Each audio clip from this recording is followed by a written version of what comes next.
Hi there everybody, I'm Jane Tweedy from FAQ Business Training. Now you may be wondering why I'm starting my tips slothing around on a couch. Well, I thought this was a great place to start because do you know what?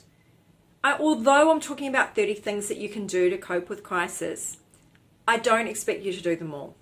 I don't want you to do them all. And stop trying to do it all. So what I'm talking about today is not doing it all. Why? Because we are so overwhelmed. We spend our lives often as small business owners getting overwhelmed of, oh my God, I've got so much stuff to do. There is so much on my to-do list. Oh my gosh, I share it. I run multiple businesses and have various other things going on, and I know that there is no way I could even get through my to-do list.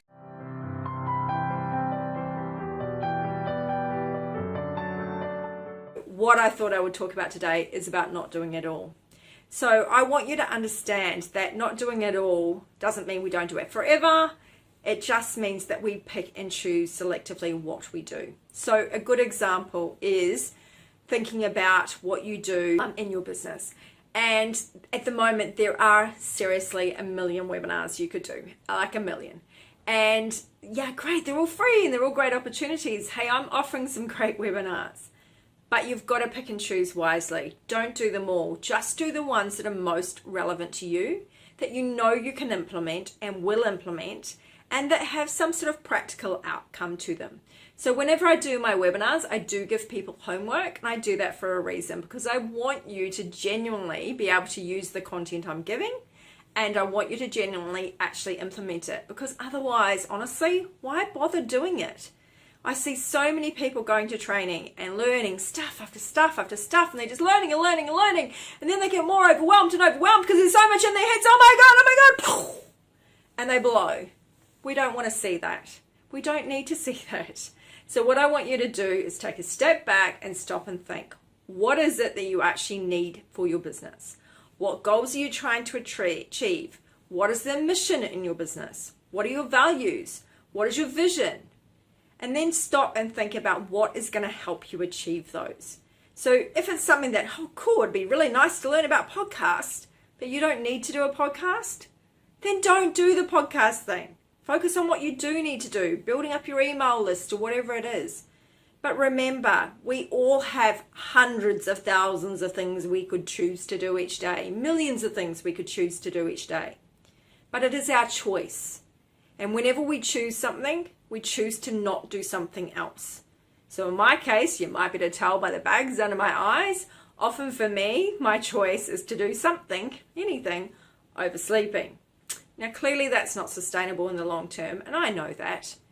But you need to be mindful of the fact that you're making that choice. If I make that choice to give up an hour's sleep, or 2 or 3 or 4, then I'm making that choice at a sacrifice potentially to my health, to my well-being, to whatever. So I need to remember that. And as long as I'm consciously making that decision for myself, then I'm okay with that. So make sure you're making your decisions for yourself. I was speaking to someone earlier today and she was going on about my mentor said this, and then this other expert said this, and this person said that. But I'm like, oh no, I don't care about what all those people have to say. What do you want to do?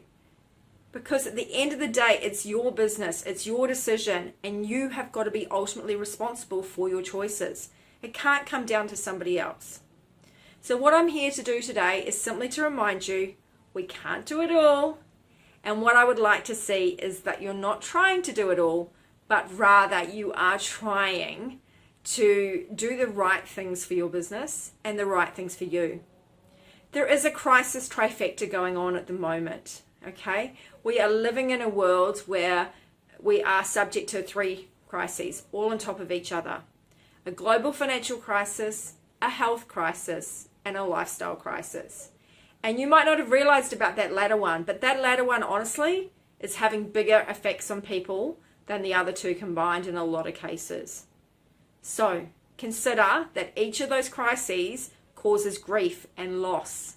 Each of those crises causes us to go through ups and downs. So don't be surprised if you're feeling brilliant one day and all motivated, woo, woo, woo, and then the next day you feel completely flat. Unfortunately, that is the world that we're in at the moment. So we've got to get through this, And what I want you to do is to get through it. So don't try and do it all. Do what's important to you, but do make sure you're looking after yourself. You're being kind to yourself. You're being kind to others.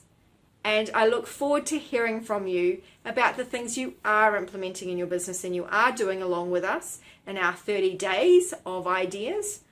But I don't want to hear you suffering to try and do them all. That is not what we're about. So I look forward to hearing from you. Keep in touch, keep an eye on us, and keep along with us for our 30 days of tips of coping with Corona. Bye-bye.